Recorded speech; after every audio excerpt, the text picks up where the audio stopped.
മുതഅല്ലിമീങ്ങൾ ഇൽമു പഠിക്കുന്നതിൽ തന്നെ സമയം ചെലവഴിക്കണം. അവർ മൊബൈൽ ഫോണും കൊണ്ട് നേരം പോക്കിയാൻ പറ്റൂല. അവർ നന്നായി കിതാബ് ഓതി പഠിക്കണം. എവിടെ ഓടിപ്പഠിക്കുന്ന മുതഅല്ലിമാണെങ്കിലും കൃത്യമായി നന്നായി പഠിക്കണം. അവരെ സമയം നഷ്ടപ്പെടുത്തരുത്.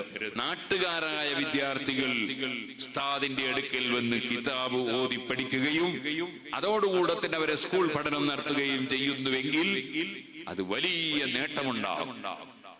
ഞാൻ ദർസിൽ പോകാൻ ഉദ്ദേശിച്ചിരുന്നില്ല. കാരണം എന്റെ കുടുംബം ഒരു മുസ്ലിയാരെ കുടുംബം അല്ല.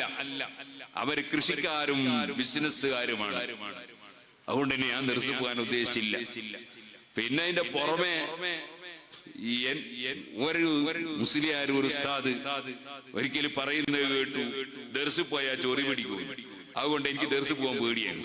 ചൊറി പിടിക്കുമെന്ന് വിചാരിച്ചു. അങ്ങനെയൊന്നുമില്ല. അപ്പൊ എന്തോ ആകട്ടെ, അങ്ങനെ പോവാൻ പേടിയനു. ഞാൻ പോകുന്നില്ല എന്ന് വിചാരിച്ചു. പക്ഷെ എന്റെ നാട്ടിൽ ഒരു ദർസ് തുടങ്ങി.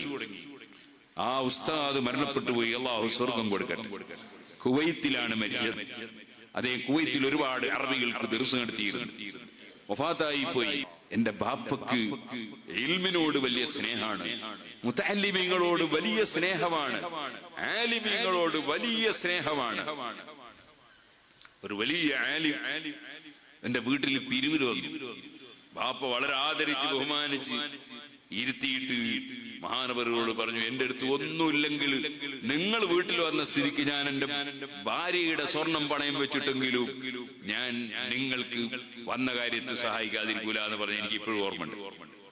ആലിമീങ്ങളോടുള്ള വലിയ സ്നേഹം. കങ്ങാട്ട് കുഞ്ഞബ്ദുള്ള മുസ്ലിയാർ കൊണ്ട് വലിയൊരു ആലിമുണ്ടായിരുന്നു പാനൂരിന്റെ അടുത്ത്. പൂക്കോത്ത് ദർസ് നടത്തിയ പൂക്കോത്ത ഓറ് എന്നാ പറയാ. മഹാനവർഗം വഫാത്തായി പോയിട്ടുണ്ട്. അല്ലാഹു ദർജ വർദ്ധിപ്പിച്ചു കൊടുക്കട്ടെ. അദ്ദേഹം മഹാനായ ശംസുൽ ഉലമ ഖുതുബി മുഹമ്മദ് മുസ്ലിയാർ അവരുടെ ശിഷ്യനായിരുന്നു. അപ്പൊ അങ്ങനെ ബാപ്പാക്ക് ഇൽമിനോടും മുതഅല്ലിമീങ്ങളോടും ആലിമീങ്ങളോടും വലിയ സ്നേഹമാണ്. അതുകൊണ്ട് ബാപ്പനെ പോലെ എനിക്ക് ഇന്നും ആകാൻ കഴിഞ്ഞിട്ടില്ല. ബാപ്പ റമദാനിൽ 5ഉം 6ഉം 7ഉം ഖത്തം തീർക്കും. എനിക്ക് ഇന്ന് വരെ കഴിഞ്ഞിട്ടില്ല. ബാപ്പ അങ്ങനെ ധാരാളം ഖുർആൻ ഓതിയ ഒരാളാണ്. സുബ്ഹാനല്ലാഹ്, അനാവശ്യമൊന്നും പറയാൻ പോകില്ല. ഹക്കിനെ വലിയ പേടിയാ. വേറൊരുത്തന്റെ ഒരു നയാകാശ് കുടുങ്ങിപ്പോകരുത് എന്നതിൽ വലിയ നിർബന്ധമാണ്. അതേ സമയത്ത് നന്നായി അധ്വാനിക്കും, നന്നായി കൃഷി ചെയ്യും, നന്നായി കച്ചവടം ചെയ്യും. എന്നിട്ടോ നന്നായി അധ്വാനിച്ച് പണം സമ്പാദിക്കും. അതുകൊണ്ട് തന്നെ വേറെ ഒരാളോട് യാചിക്കാനോ വേറെ ഒരാളോട് മുമ്പിൽ പതറാനൊന്നും പോകേണ്ട അവസ്ഥ ഉണ്ടാവില്ല. എപ്പോഴും ബാപ്പാന്റെ സ്റ്റോക്ക് പൈസ ഉണ്ടാവും. അങ്ങനെയാണ് ബാപ്പാന്റെ സ്വഭാവം. പലരും വന്ന് കടം വാങ്ങുന്നത് ഞാൻ കാണാറുണ്ട്. അന്ന് വലിയ വാല് പറയുന്ന ചില ആലിമീങ്ങൾ ഉണ്ടായിരുന്നു. ഇടക്കല്ല എന്റെ പലയിടത്ത് കടം വാങ്ങാൻ വരും. ഇപ്പൊ സാധാരണക്കാരനാണ്. ആ ബാപ്പ എന്റെ നാട്ടിലൊരു ദർസ് തുടങ്ങിയപ്പോ ആ ദർസിലേക്ക് എന്നെ പറഞ്ഞു വെച്ചു. അപ്പൊ എനിക്കും ആവേശമായി. കാരണം നാട്ടിലെ ദർസ് തോന്നി പഠിക്കുമ്പോ ചൊറി പിടിക്കേണ്ടി ഒന്നുമില്ലല്ലോ എന്നാണ് അന്നത്തെ എന്റെ ഒരു ചിന്തയാണ്. ചിന്ത തെറ്റാണ്. ചൊറി പിടിക്കാനൊന്നുമില്ലല്ലോ വിചാരിച്ചിട്ട് നാട്ടിലെ ദർസായതുകൊണ്ട് ഞാൻ നാട്ടിലെ ദർസിൽ പോയി. അവിടെ ചെന്നിട്ട് ഉസ്താദ് എനിക്ക് മീസാൻ ഓതി തന്നു. അതാണ് നേരത്തെ നെഹ്വു പഠിക്കണമെന്ന് പറഞ്ഞില്ല, നെഹ്വും സർഫും പഠിക്കണമെന്ന് പറഞ്ഞില്ലേ. സർഫിന്റെ കിതാബാണ് മീസാൻ. അങ്ങനെ ഫഅല ഫഅല ഫഅലു ഫഅലതു ഫഅലത ഫഅലന ഫഅൽത ഫഅൽതുമ ഫഅൽതും ഫഅൽതി ഫഅൽതുമ ഫഅൽതുന്ന ഫഅൽതു ഫഅൽനാ എന്ന് പറഞ്ഞു അതിങ്ങനെ കാണാതെ പഠിച്ചു. അങ്ങനെ ഉസ്താദ് എനിക്ക് ഇർശാദ് ഓതി തന്നു, ഇർശാദുൽ ഇബാദ്. ആ ഇർശാദ് ഓതി തന്നത് കൊണ്ട് കിതാബുൽ ഇൽം ഫാസിലും ഫിൽ ഇൽമിന്റെ അധ്യായം. അപ്പൊ ഇൽമിന്റെ ബഹുമാനം പറയുന്ന ഒരുപാട് ഹദീസുകളും ഒരുപാട് ചരിത്രങ്ങളും ഒക്കെ ഇർശാദുൽ ഇബാദിൽ ഓതി. സൈനുദ്ദീൻ മഖ്ദൂം റളിയല്ലാഹു അൻഹുവിന്റെ കിതാബാണ്. അല്ലാഹു അവിടുത്തോടുകൂടെ നമ്മളെ സ്വർഗ്ഗത്തിൽ ഒരുമിച്ചുകൂടാൻ. അപ്പൊ ഇൽമു പഠിക്കണം, എന്ത് ത്യാഗം സഹിച്ചാലും എന്ന് ഖൽബിൽ തോന്നി. അപ്പൊ പിന്നെ ഓരോ സമയത്തും അല്ലാഹുവേ ഇൽമു തരണേ എന്ന് ദുആ ചെയ്യാൻ തുടങ്ങി. ഓരോ കിതാബുകളും ഓതുമ്പോ അത് ഓതിക്കൊടുക്കാനുള്ള തൗഫീഖ് ലഭിക്കണേ എന്ന് ദുആ ചെയ്യാൻ തുടങ്ങി. അത് ആത്മാർത്ഥമായ ദുആയായിരുന്നു.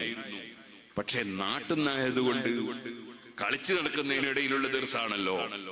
അതുകൊണ്ട് 3-4 കൊല്ലം ഓതിയിട്ട് എവിടെയും എത്തിയില്ല. ഖത്തർ നദിയാണ് എത്തിയത്.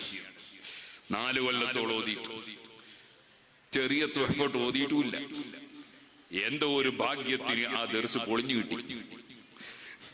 ആ ദർസ് ഭാഗ്യത്തിന് പൊളിഞ്ഞു കിട്ടി. പക്ഷെ പൊളിഞ്ഞപ്പോ വലിയ വേദനയും ദുഃഖവും ഉള്ള ആളായിരുന്നു ഞാൻ.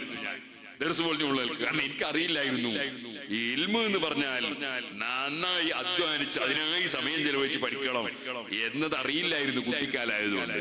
ഞാൻ മുത്തഅല്ലിമീങ്ങളോട് പറയാ, നമ്മെ മുഴുവനും ഇൽമിന് കൊടുക്കണം, എന്നാൽ കുറച്ച് ഇൽമു കിട്ടും. നമ്മെ മുഴുവനും നമ്മുടെ സമയം മുഴുവനും ഇൽമു പഠിക്കാൻ അങ്ങോട്ട് കൊടുത്താൽ കുറച്ച് ഇൽമു കിട്ടും. പിറ്റേന്ന് പിന്നെയും കൊടുക്കണം, എന്നാൽ കുറച്ചും കൂടി കിട്ടും. പിറ്റേന്ന് പിന്നെയും കൊടുക്കണം, കുറച്ചും കൂടി കിട്ടും. അങ്ങനെ നമ്മളെ സമർപ്പിച്ചാലേ ഇൽമു കിട്ടുള്ളൂ. അത് എനിക്ക് ആ കാലത്ത് അറിയില്ലായിരുന്നു. അൽഹംദുലില്ലാഹ് ദർസ് പൊളിഞ്ഞപ്പോ ഞാൻ വേറൊരു ദർസിൽ പോയി ചേരാൻ വേണ്ടി പോയി. ഒരു സൈക്കിൾ എടുത്തിട്ടാ പോയത്. വേറൊരു ദർസിൽ ചേരാൻ പോയി. സൈക്കിള് വല്ല ഒരു ഭാഗത്ത് വെച്ചിട്ട് ഉസ്താദിന്റെ അടുക്കൽ അവിടുത്തെ ഉസ്താദിനെ പോയി കണ്ട് ഉസ്താദിനോട് ഞാൻ പറഞ്ഞു, എനിക്ക് ഞങ്ങളെ നാട്ടിലെ ദർസ് പൊളിഞ്ഞു പോയി, എന്നെ ഇവിടെ ചേർപ്പോന്ന് ചോദിച്ചു. നീ എന്തല്ലോ എന്നിട്ട് ഞാൻ ഉസ്താദിനോടൊന്നും കൂടി പറഞ്ഞു, ഞാൻ കുറെ കിതാബ് ഓതിയിട്ടുണ്ട്, പക്ഷെ ആ ഓതിയതൊന്നും ഒരു പൂർത്തിയായിട്ടില്ല, കുറെ കൂടി ഓതാനുണ്ട്, അതുകൊണ്ട് ഉസ്താദ് എന്നെ ഇവിടെ എടുക്കുമെന്നാ ചോദിച്ചത്. എനിക്ക് അത്രയേ അറിയുള്ളൂ. അപ്പൊ എന്നോട് നീ എന്തെല്ലാം ഓതിയത്? കുറെ ഓതിയല്ലോ, എന്തെല്ലാം ഓതി? മീസാന്, അജ്നാസ്, സഞ്ചാന്, അജ്നാസുൽ കുബ്ര, അജ്നാസുൽ സുഗ്റ. ഇപ്പൊ ഖത്തറിനതാ ഉസ്താദ് തമാശ കുറെ ഓതിയിട്ടുണ്ടല്ലോ എന്ന് പറഞ്ഞു.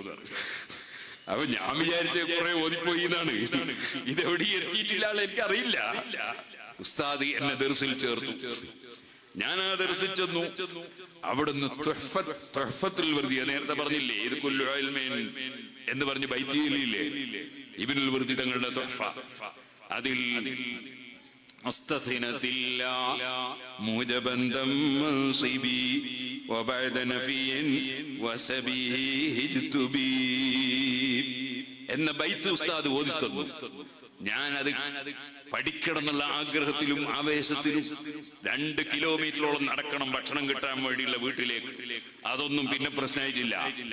അങ്ങനെ ഞാൻ അവിടുന്ന് ഇങ്ങനെ കാണാതെ പഠിക്കുകയാണ്. തുഹഫയിലെ ബൈത്ത് കാണാതെ പഠിക്കുകയാണ്. അസറിന്റെ ശേഷം മുത്തഅല്ലിമീങ്ങളെല്ലാം ഇറങ്ങിപ്പോയി, നടക്കാൻ പോയി. ഞാൻ പോയില്ല, എങ്ങനെ പഠിക്കുകയാണ്. ഉസ്താദ് എന്നെ വിളിച്ച്, അബ്ദുറഹ്മാനെ നീ പോകുന്നില്ലേ എന്ന് ചോദിച്ചു. എവിടെ? മന്ത്രി വരുന്നുണ്ട് പാലം ഉദ്ഘാടനം ചെയ്യാൻ വേണ്ടി, വാണിമേൽ പാലം. മന്ത്രിനെ കാണാൻ കുട്ടികളെല്ലാം പോയല്ലോ, നീ പോകല്ലേ? ഞാൻ അവിടെ മന്ത്രിനെ കാണാൻ വന്നില്ല, ഞാൻ പഠിക്കാൻ വന്നതാണ്. ഞാൻ പോയില്ല. ഞാൻ ഇരുന്ന് അവിടുന്ന് കിതാബ് പഠിച്ചു എന്ന് മാത്രമല്ല, ഭക്ഷണം കഴിക്കാൻ പോകുന്ന വീട്ടിലേക്ക് പോകുമ്പോ ഞാൻ നഹ്വിന്റെ കിതാബ് കൈ പിടിച്ചിട്ട് നടത്തത്തിൽ തുഹഫയിലെ ഓരോ ബൈത്തും കാണാതെ പഠിക്കാൻ നോക്കി. ഭക്ഷണം കഴിക്കുന്ന വീട്ടിൽ പോയിട്ട് ഭക്ഷണം ചിലപ്പോ കൊണ്ടുത്തരാൻ സമയം പിടിക്കും. അപ്പൊ അവിടെ വെറുതെ ഇരിക്കാൻ കഴിയൂല എന്ന് വിചാരിച്ചിട്ട് അൽഫിയും കൈ പിടിച്ചിട്ട് അതേ ഭക്ഷണം കഴിക്കുന്ന വീട്ടിലേക്ക് പോയി. അങ്ങനെ സമയം നേരത്തെ നഷ്ടപ്പെട്ടു പോയ സമയം വീണ്ടെടുക്കണമെന്ന നിലക്ക് അധ്വാനിച്ചു പഠിച്ചത് കൊണ്ട് അൽഹംദുലില്ലാഹ് ഇന്ന് നിങ്ങളുടെ മുമ്പിൽ എഴുന്നേൽക്കാൻ സാധിച്ചു. ഞാൻ എന്റെ മുത്തഅല്ലിമീങ്ങളെ ശ്രദ്ധിക്കാൻ വേണ്ടിയും കൂടിയാണ് പറഞ്ഞത്. നമ്മുടെ സമയം നഷ്ടപ്പെടുത്താതെ സദാ സമയവും ഇൽമിൽ ജോലിയാവുക. നാട്ടിലൊരു ദർസ് ഉള്ളത് കൊണ്ട് അവിടെ പോയി തുടങ്ങിയത് കൊണ്ടാണ് എനിക്ക് അങ്ങനെ ഒരു അവസരം ഉണ്ടായത്. നാട്ടിലെ ദർസിൽ നാട്ടിലുള്ള ചെറുപ്പക്കാർ കുട്ടികൾ പോയി ഉസ്താദിന്റെ അടുക്കൽ വെച്ച് പഠിക്കാൻ നോക്കണം. രക്ഷിതാക്കൾ കുട്ടികളെ പറഞ്ഞേക്കണം. അതോടുകൂടെ തന്നെ ഞാൻ ഓർമ്മപ്പെടുത്തുന്നു, നമ്മൾ വലിയവർക്കും ദർസ് പറ്റും. ഒരു ചെറിയ സമയം, ഉദാഹരണത്തിന് അസറിന്റെ ശേഷം ഒരു ചെറിയ ദർസ് വലിയവർ എത്ര വലുതായാലും, സിദ്ദീഖ് റളിയല്ലാഹു അൻഹു ദർസ് ചേരുമ്പോ 40 വയസ്സുണ്ട്. നബി സല്ലല്ലാഹു അലൈഹി വസല്ലം ദർസ് ചേരുമ്പോ 40 വയസ്സുണ്ട്. അതുകൊണ്ട് വലിയവർക്കും പറ്റും ദർസ്. അതെങ്ങനെ? ഒരു ഹദീസ്, അല്ലെങ്കിൽ ഒരു ആയത്ത്, ഒരു ഹദീസ്. അതെ, റിയാദുസ് സാലിഹീനിൽ ഒരു ഹദീസ്, അല്ലെങ്കിൽ മിസ്കാത്തിൽ ഒരു ഹദീസ്, അല്ലെങ്കിൽ അതേ ഒരു ചെറിയ ഖുർആനിലെ ഒരു സൂറത്തിന്റെ തഫ്സീർ, അല്ലെങ്കിൽ ഫത്ഹുൽ മുഈനിലെ ഒരു അധ്യായം, നിസ്കാരത്തിന്റെ ശർത്ത്. ഉദാഹരണം പറയാം, അങ്ങനെ ഒരു ചെറിയ 10-15 മിനിറ്റുള്ള ക്ലാസ് വലിയവർക്കും എടുക്കാൻ പറ്റും പള്ളിയിൽ. അവർക്കും അത് കേട്ടാൽ ഉസ്താദിനോട് സംശയം ചോദിക്കുക. ഉസ്താദ് സംശയത്തിന് മറുപടി പറയുമ്പോ നല്ലോണം ശ്രദ്ധിച്ച് പറയണം. പെട്ടെന്ന് അറിയാത്തത് പറയണ്ട. അപ്പൊ അവന് പ്രസിഡന്റ് എന്താ വിചാരിക്കും, എനിക്ക് അറിവുണ്ടാലോ വിചാരിക്കും, അങ്ങനത്തെ ധാരണയൊന്നും വേണ്ട. അതെ, എല്ലാം ഇങ്ങനെ കാണാതെ പഠിച്ച് ജിബിരിയിലാവുമൊന്നും വേണ്ട. അതേ സമയത്ത് അറിയുന്നത് പറയാം, അറിഞ്ഞൂടത്തെ നോക്കിയിട്ട് പറയാന്ന് പറയാം. നോക്കിയിട്ട് പറയാൻ കഴിയില്ല, ഞാൻ ഉസ്താദിനോട് ചോദിച്ചിട്ട് പറയാന്ന് പറയാം. അതിനൊന്നും ഒരു ഉസ്താദിനും മടിയുണ്ടായിരുന്നു.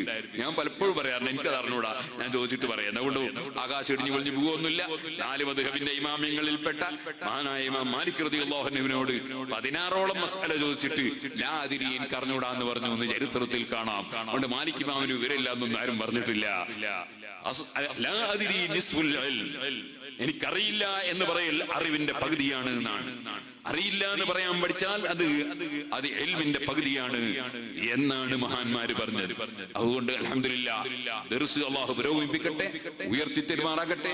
ദർസിന് വേണ്ടി പ്രവർത്തിക്കാൻ ഇവിടെയുള്ള കമ്മിറ്റിയുടെ ആളുകൾ അൽഹംദുലില്ലാഹ് അവർ മുമ്പേ ആലിമീങ്ങളെ സ്നേഹിക്കുന്നവരാണ്, ബഹുമാനിക്കുന്നവരാണ്, ആദരിക്കുന്നവരാണ്. ദർസിനെയും മുതഅല്ലിമീങ്ങളെയും സ്നേഹിക്കുന്നവരാണ്, യതീമുകളെ സംരക്ഷിക്കുന്നവരാണ്, നല്ല കാര്യങ്ങൾ ഒരുപാട് ചെയ്യുന്നവരാണ്. കൊണ്ടങ്കേരിയിലും പരിസരങ്ങളിലുമുള്ള നല്ലവരായ ജനങ്ങൾ ഇനിയും ഒരുപാട് നല്ല കാര്യങ്ങൾ ചെയ്യാൻ അല്ലാഹു നിങ്ങൾക്കും നമുക്കും തൗഫീഖ് നൽകുമാറാകട്ടെ.